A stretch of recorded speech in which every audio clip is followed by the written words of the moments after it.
Today I am going to be talking about the chapter in the book Ground, Path, and Fruition on Vipashyana meditation.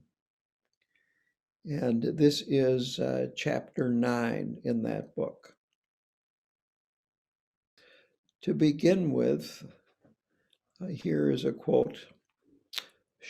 Shamatha creates a calm, abiding state of mind, and Vipashyana is this calm, abiding mind joined with awareness. That is on page 245 of my copy of the book. So he has some analogies that the first is that shamatha is like a butter lamp or a candle that is protected from the wind, that is not disturbed by the wind. And that Pashana is the light that the flame creates.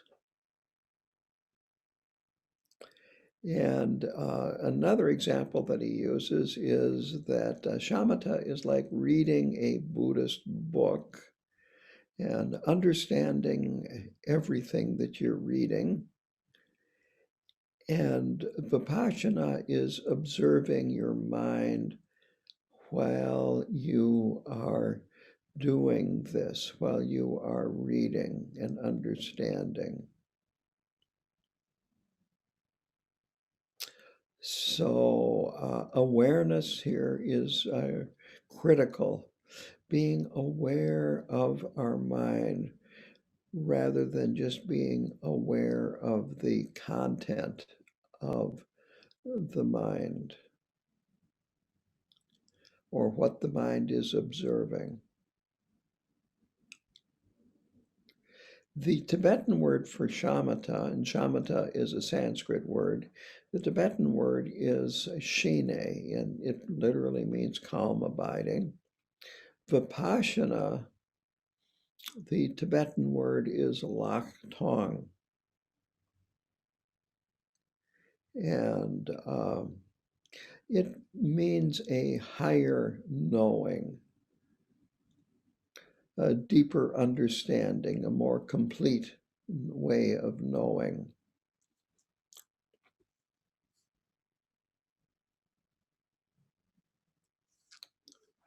And he says there are lots of different variations and types of Vipassana, but to keep things simple, he divides it into 4 different basic types. The first is worldly Vipassana, and this comes from shamatha practice, from actually meditating.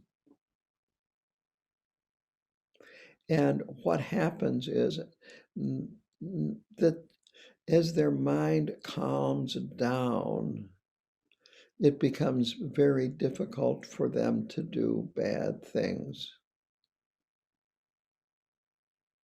That they kind of lean into the positive and interest in engaging in positive activities.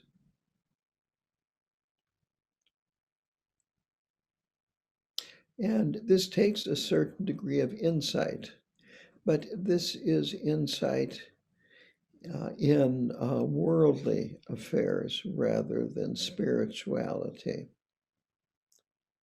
Just as a meditation can be done for stress relief or release, it can also be done to calm the mind so that we can travel a spiritual path.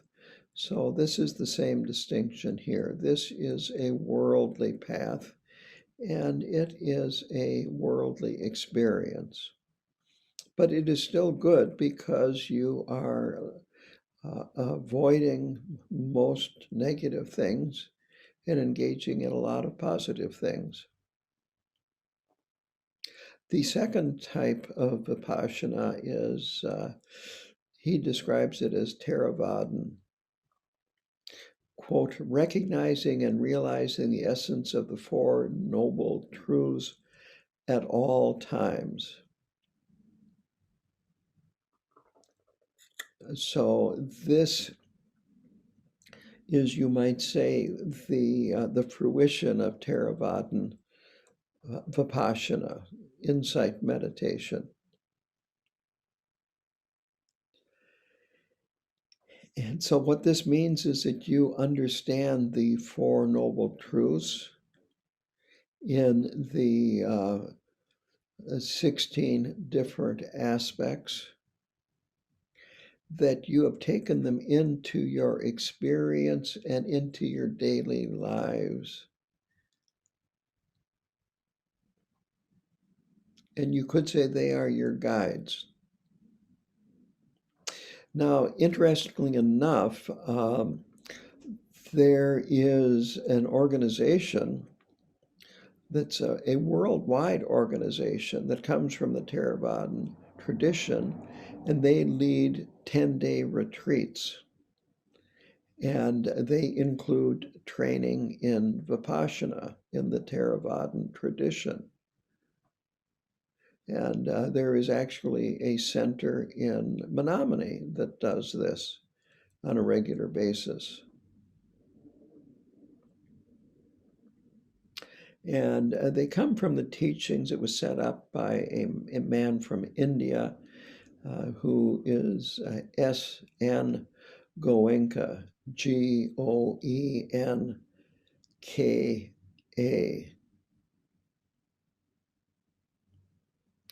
And again, this is coming from a Theravadan tradition.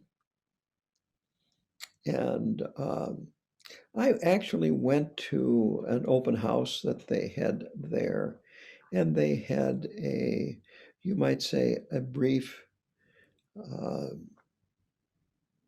example of what the retreat would be like. And part of it is focusing in on the way we process sensory input from our five senses and so forth. So this is a Theravadan Vipassana meditation. Now there also is the third type, which is Mahayana Vipassana. And what this leads to is understanding and realizing emptiness, realizing ultimate bodhicitta and interdependence. And realizing this means then experiencing everything through this perspective. So again, this is looking at the fruition of Vipassana in the Mahayana tradition. And he spends, Taisittu Rinpoche spends most of this chapter on this type of meditation. But he also touches at the end a little bit on Vajrayana Vipassana. And what this means is recognizing the sacredness of everything, recognizing and realizing the limitless essence of everything. So these are the four types. And what is interesting about Taisittu Rinpoche is, in this book at least, he tries to bring things down to our level. And he talks very humbly about himself. And so he begins by saying that we have to be practical, that we all have busy lives, that it's going to take lifetimes to progress on the Buddhist path. and that we all have a lot of problems. And while recognizing this, then we have to realize we cannot really be in an incredible hurry to travel the path. Vajrayana is the fast path, but it is the fast path because the others are so slow.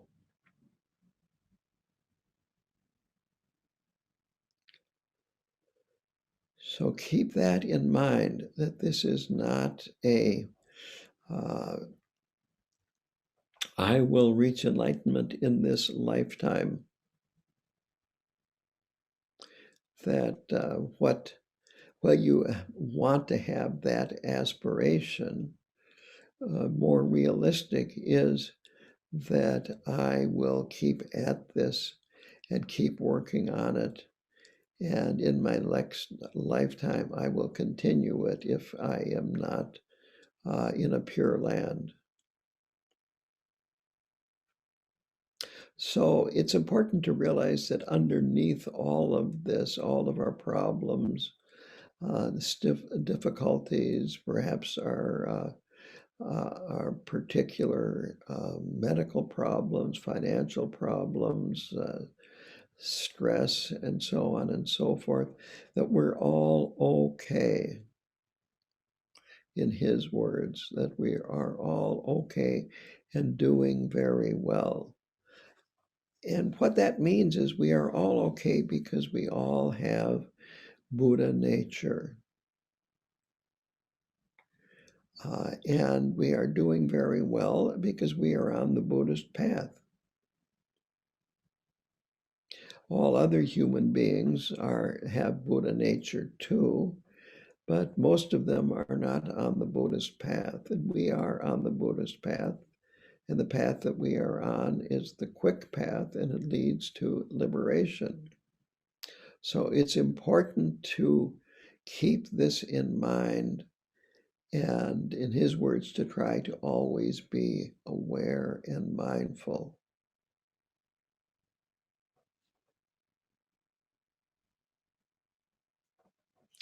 To kind of sum up his advice that he then goes into after this is that we have to avoid being too tight or being too loose.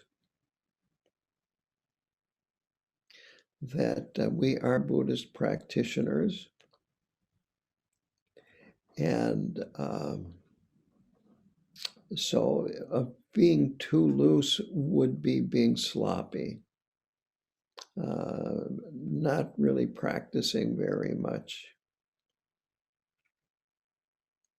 Being too tight would be things like trying to force your practice, even though you don't want to do it. I have to do it, and making it a big deal and an inner battle. Quote, don't worry too much about your life. Enjoy it. Just don't be too indulgent. Practice diligence, but don't let your practice become a burden for you. End quote. So it's important to practice and study, contemplate, and so forth. But we want to be comfortable when we are practicing. We want to be happy, have a certain joyful demeanor, and feel gratitude about our practice and our connection to the Buddha and the Buddha's teachings, and feel that it's an honor to be where we are.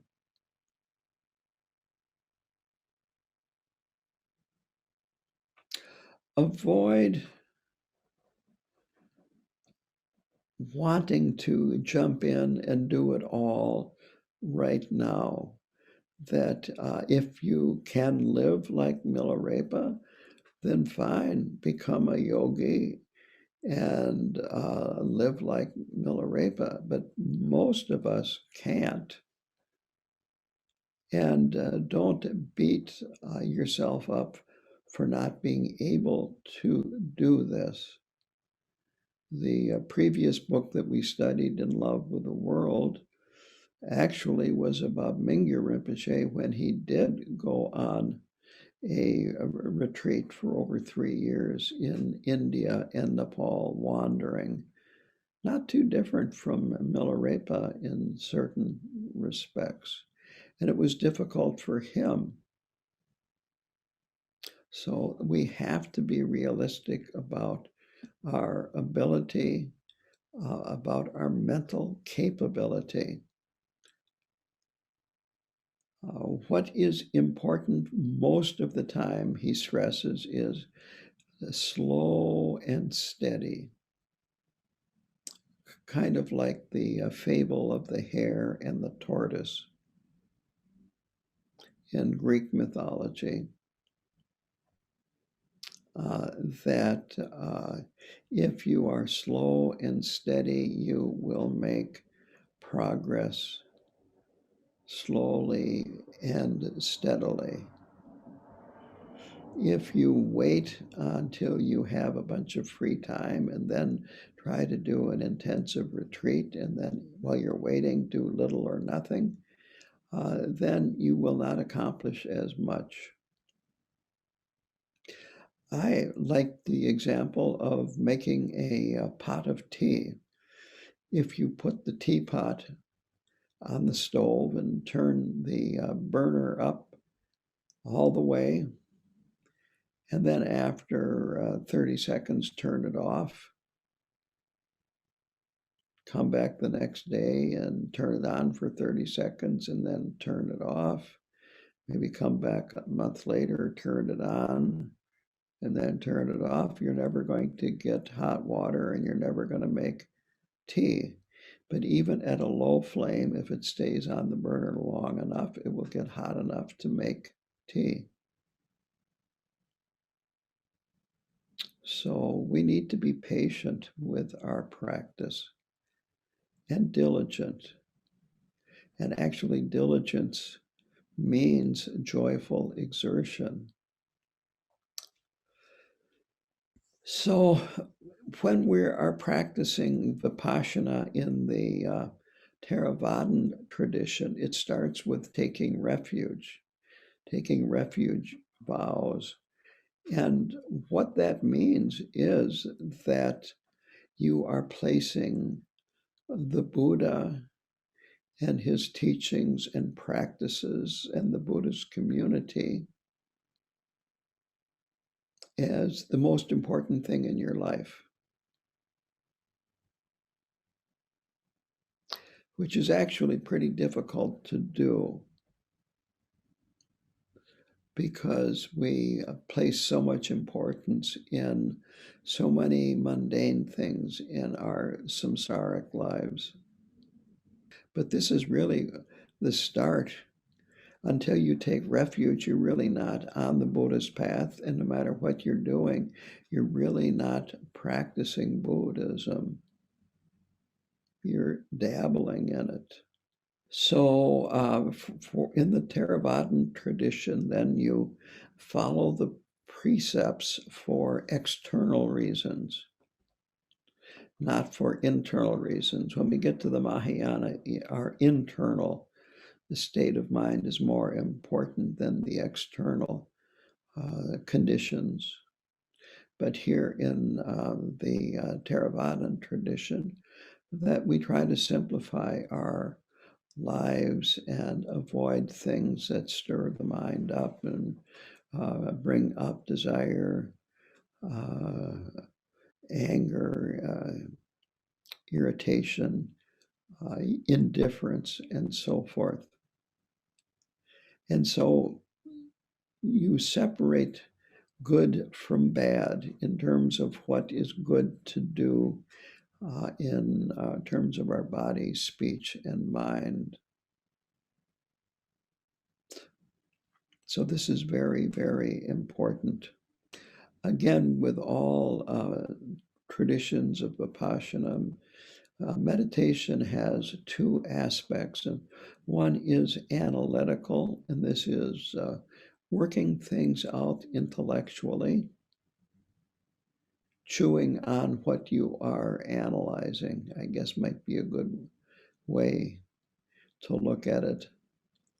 Another way could be a bit like a police investigator at the scene of the crime, that first he gathers facts through investigation and then brings them back to the lab and analyzes them, looks at them more deeply, and try to put the different facts together to form a clear picture.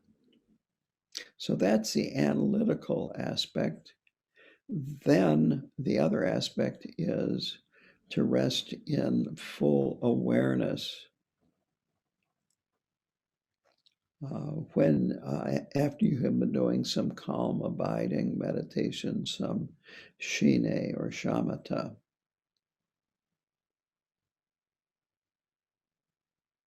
So the analytical aspect and then the placement aspect are two parts of all Vipassana meditation.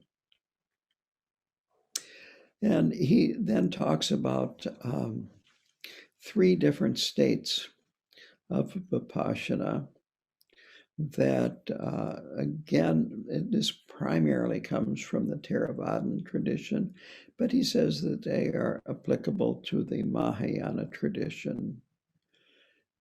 It's interesting because he separates these traditions, and then as he goes into them, he shows how they are closely related and that they can be intellectually separated, that in actuality there's a lot of overlap in the traditions. So the first state of Pashana is a temporary state. And it is through a lot of effort to see emptiness clearly. But it takes a lot of effort. And then is the definitive state. And this is where the defilements and the discursiveness stop effortlessly, that you don't have to do anything to stop them. They just plain stop.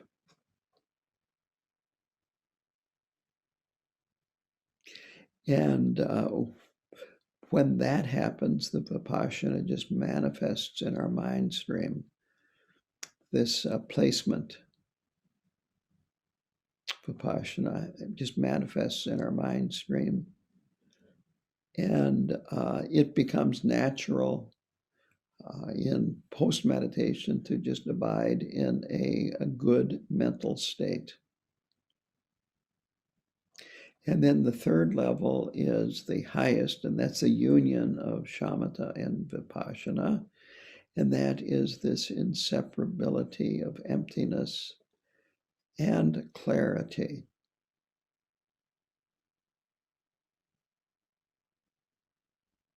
And that's a very important point, that it has this clarity that is accompanying the awareness.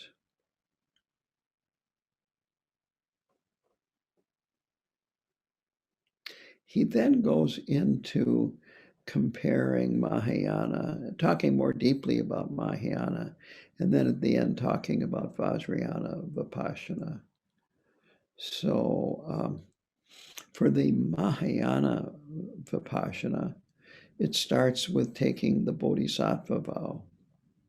Again, making this strong commitment to the Bodhisattva path. And on the Mahayana path, good and bad are determined by one's motivation, which is bodhicitta, wanting to attain enlightenment so that you can lead all beings to enlightenment and remove their suffering and place them in a state which is free from suffering.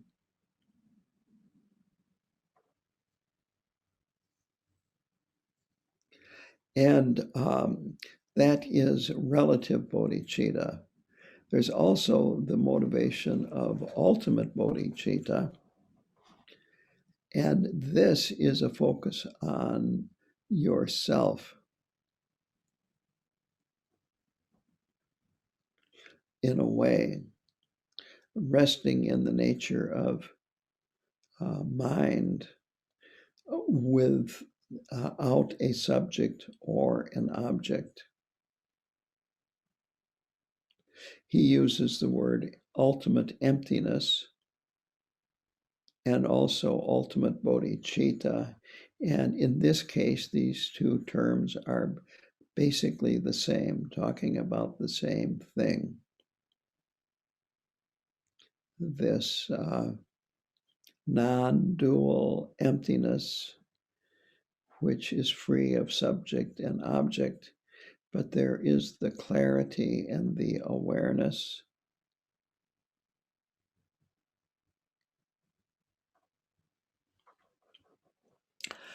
And the path that leads to this realization is basically working on recognizing our own Buddha nature.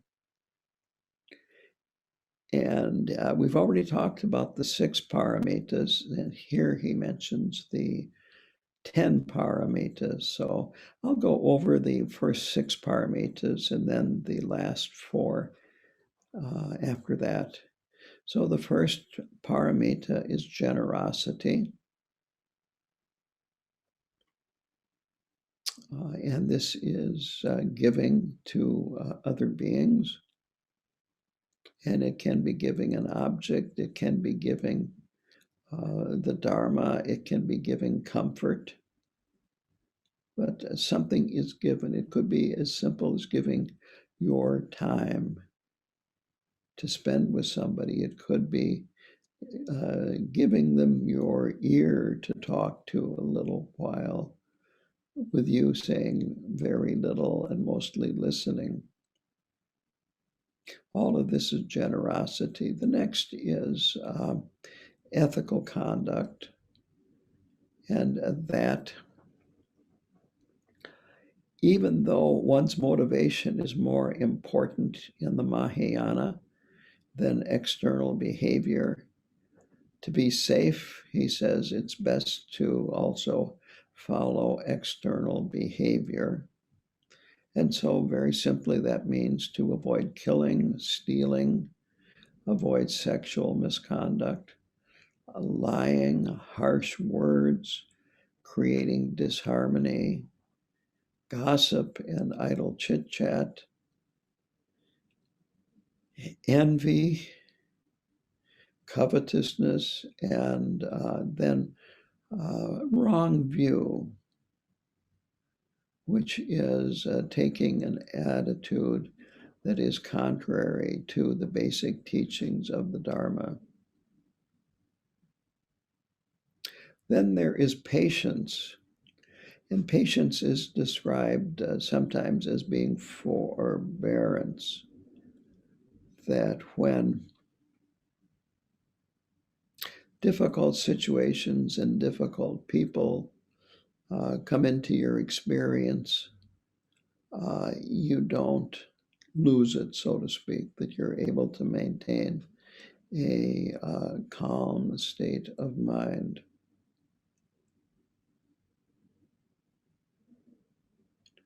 Then there is diligence, which is joyful exertion. And then is meditation, which is one-pointed concentration, being able to place your mind on an object and it stays there. Then there is what is called wisdom, but this is, the word is prajna, And this has to do with wisdom that we gain through practicing the other 5 paramitas, and you might say our life experience, and calming our minds down through shamatha meditation. So these are the first 6 paramitas, or the first 6 transcendent virtues that lead us to travel the path and reach the other shore. Now, the 7th one is called skillful means or skill in means. I've seen it translated both ways.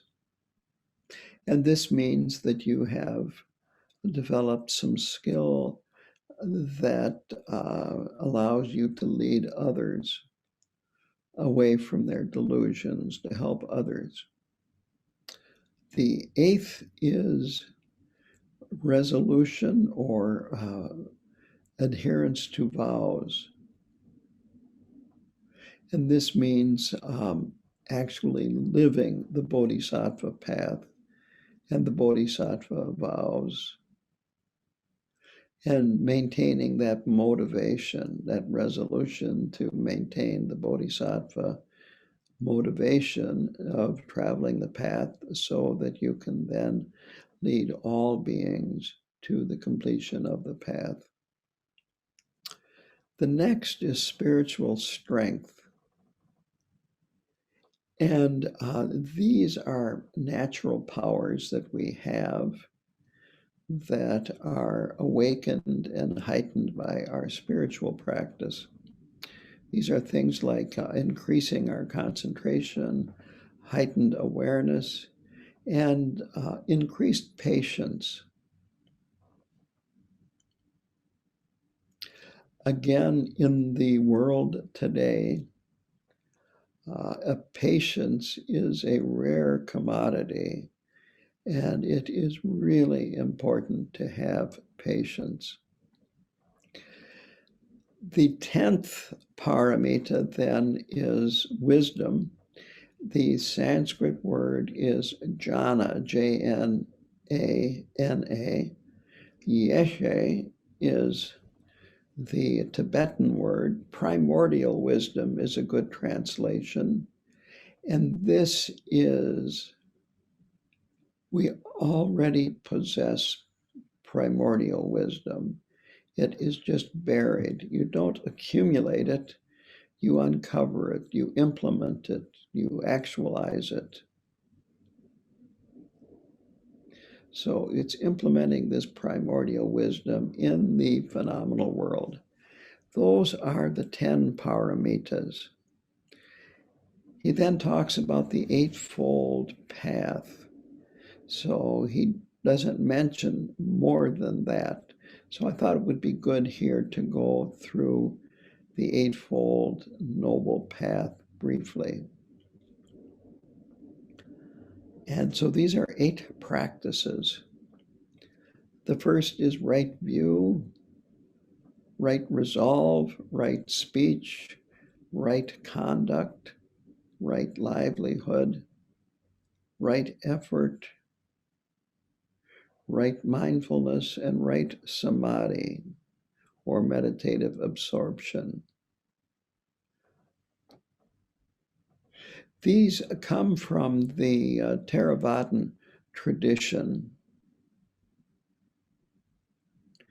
But anyway, these 10 paramitas and this eightfold noble path, quote, describe the details of how to go about solving obstacles and developing positive conditions, good karma, and wisdom.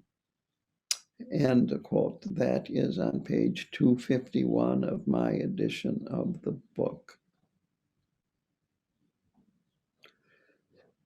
So these are important to help develop the right conditions for good Vipassana meditation.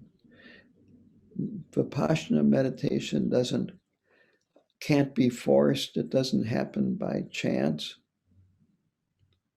We have to have a mind that is calm, that is open, that is clear. And it is through these paramitas and the Eightfold Path that this comes about. Now, a bodhisattva's practice here, the Mahayana, begins with a limitless intention. Sometimes it's talked about fearlessness. The intention is that there is limitless suffering in samsara, and we want to eliminate limitless suffering. There are limitless beings, a countless number of beings. He refers to how many thousands of beings there are inside his body, and of course inside of all our bodies, that most of them would be invisible except under a microscope because they are so small.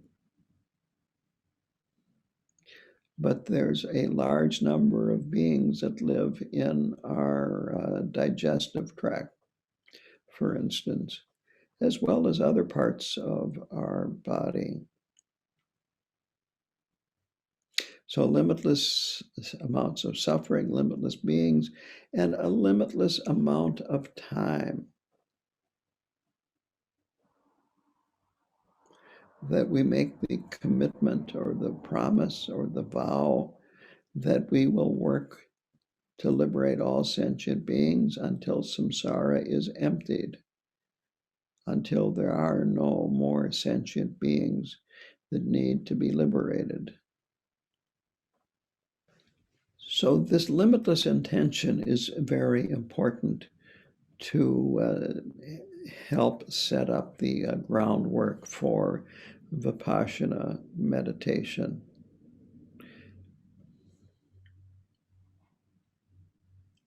And then he talks about the three types of bodhisattva perception. You could say three different levels. And the first one is the perceptions observing sentient beings, which is seeing them as having limitless potential, but they suffer in samsara due to ignorance. And quite honestly, if you look around, you will see a lot of beings suffering in the world. In an earlier chapter, he talked about a Tibetan saying that went something like, the king cries in his palace, the pauper cries in a hovel, the tears are the same. So it might seem that the wealthy, the powerful, the celebrities and so forth are free of suffering, but no, they suffer too, and it can be very intense suffering. So this is the first of the three types of bodhisattva perception. The second is perceptions observing phenomena. And that is seeing that all phenomena is baseless, illusory, that ego and attachment, again, is nothing but illusion and delusion.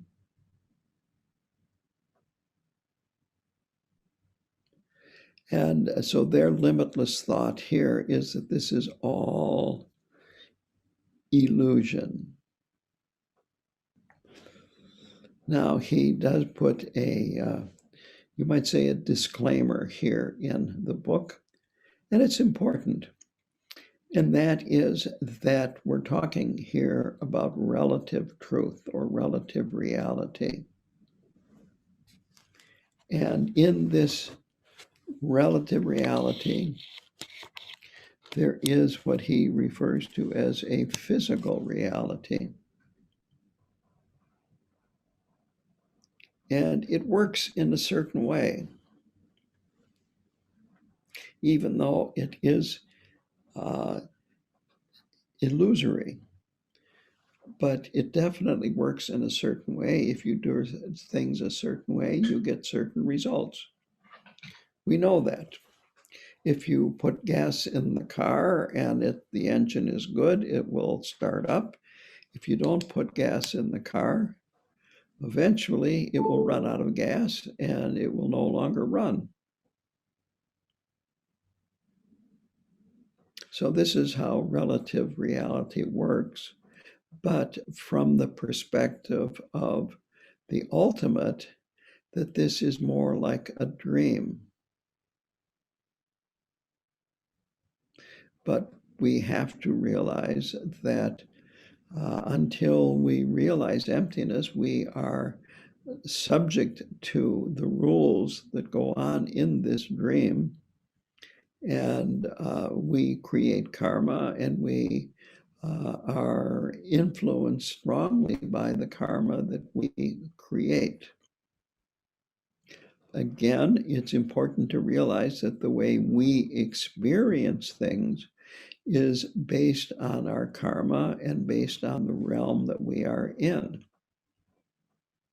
And the realm that we are in is based on how we perceive things. A dog will perceive things one way, a human will perceive the same thing a different way. And as far as that goes, if you go into individual human beings, that even individual human beings will experience things differently and put different meanings on the same experience, and so forth. So it's important to realize that all of this happens, but it all has this aspect of being like in a dream or like in an illusion. He then talks a little bit about death, that dying is a bit like awakening from a dream.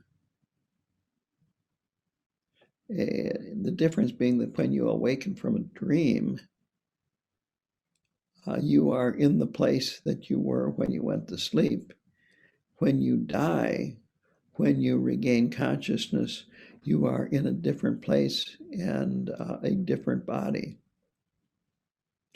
And he talks about rebirth then, and does not like the term rebirth. He says there is no repetition, only continuity. And so what is going on is that at the point of death, our mind continues, but it can't go backwards. And the new body that the mind inhabits will be a new body. It will not be a clone of the old body.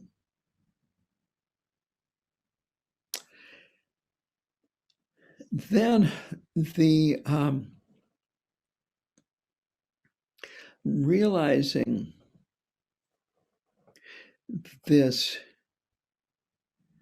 is what he calls the second category, perception, observing phenomena. That by observing phenomena, you begin to understand and realize the dreamlike quality of external phenomena and our experience.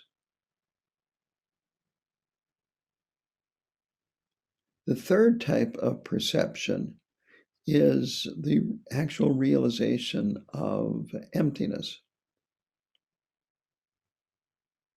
And so at this level, the person realizes that their essence is the same as everyone's essence. They're focusing on their own essence rather than focusing on sentient beings or focusing on phenomena. But it is realizing that their essence, what it actually is, and realizing that what it actually is not separate from other beings. He also says that I'm not going to go into this anymore here. He could go on and on and on, and have another book at this point about this point, but he ends it right there. And maybe this is a good time to open this up to a question and answers. The question was asked that this part of Vajrayana Vipassana, where in the re-arising as the deity, you see all thought as the mind of the deity you're practicing, all sound, the mantra of the deity, and all form, the body of the deity. And I don't really understand that. And the answer to this he touches on, and that is that he feels it's even impossible for him to do, that this is very difficult, but this is the fruition level of this type of Vipassana, where you actually, that is your experience.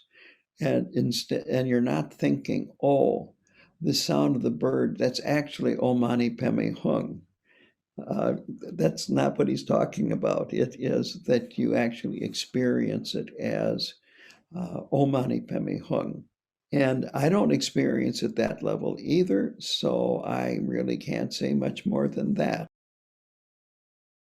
Yeah, the comment was made that he was glad that Taishitu Rinpoche mentioned that he might be able to occasionally be able to experience all sound as being the mantra, all thoughts of being the mind of the deity, and so forth, but that because of his busy life and deity duties and everything, most of the time is unable to do that, that it made the person that made the comment feel maybe a little bit more comfortable.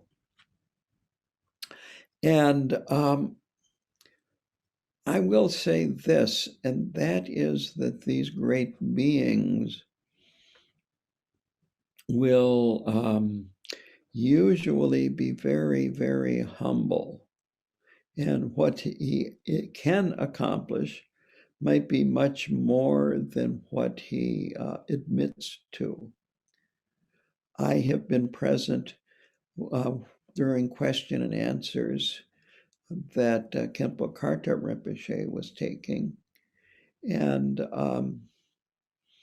he would say, and this was many more than one or two times, I have no compassion. And someone would step up to the microphone and say, well, what do you mean you have compassion? Da, da, da, da, da. And there would be, it could have been an argument, but Rinpoche was not lying. It's just that this is my impression of what he was saying, is that compared to what is possible, his compassion was extremely small. And Taishitu Rinpoche, again, when he was talking about having compassion for all sentient beings, if there are 10,000 sentient beings in our body alone, do we have compassion for all of those, the parasites, the COVID, I don't know if a virus is a sentient being, but all of these beings inside of our body that if they ever got loose and unchained could cause us death. And so this limitless compassion for limitless beings is extremely difficult and brave. The question was raised that in this chapter, Taisi Tu Rinpoche said there is no rebirth, only continuation. And yet in so many other books, they do talk about rebirth in one of the 6 realms of samsara, or even rebirth in a pure land, and their prayers for rebirth, and on and on and on. Well, he is making a point here. And sometimes the point is made in distinguishing between reincarnation and rebirth. So the point that he's making is that when our body dies, our mind continues, and we will either go to a pure land or we will come back and be in one of the 6 realms of samsara. But it's not a clone of who we are in our present life. It will be a different body. And the idea that I believe he was trying to get at is that prefix re kind of implies redoing, coming back and redoing your present life in a body that's similar to, and circumstances that are similar to your present circumstances. And it will be different. There won't be redoing. It will just be different, and it will be based on our karma. And so our habitual patterns might be the same or very similar, but it will be a different body, could be in a different realm.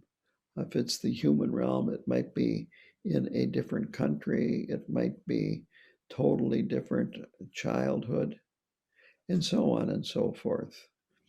The question was brought up that people who are attracted to the Dharma, but not the profound Dharma, but more of a superficial Dharma that is more about stress relief and feeling good, and perhaps coming to a Dharma center for social reasons. I have seen that at my center, where people would come regularly, and then COVID hit, and have not attended any of the Zoom programs, and have not talked to me even or emailed me. That and this, of course, is karma. There was karma that caused them to be interested in the Dharma, and there's karma involved in how interested they are in it. And of course, we all have the opportunity to practice freedom. But what happens is usually, instead of engaging in making decisions freely, our decisions are based on our habitual patterns and our habitual way of perceiving things. But there always is the possibility of us opening up our minds, seeing more clearly, and making choices that we wouldn't habitually make. In the Pema Chodron book that we studied a while ago, I remember she said at one point, just do something different anything different when you find you're in a situation and you are compelled to act in a certain way. Do anything different. The comment was made that doing the practice regularly, reading regularly, contemplating, and other Dharma activities requires discipline. And this is absolutely true. And we may have this tendency or this habit of engaging in discipline from previous lifetimes, or we may have, so we improved that habit in this lifetime. Speaking for myself, when I was younger, let's just say I was not as disciplined as I am now. Fortunately, I am more disciplined now rather than fortunately, I was less disciplined then. For my own karma and for other people that I came in contact with. And you might say, all of us are a bit like that, that as we have come in contact with Buddhism, we have developed more positive patterns and weakened negative ones. And that's the way things work when you are practicing, and it's excellent. Again, I have heard the Dalai Lama do this at a number of talks.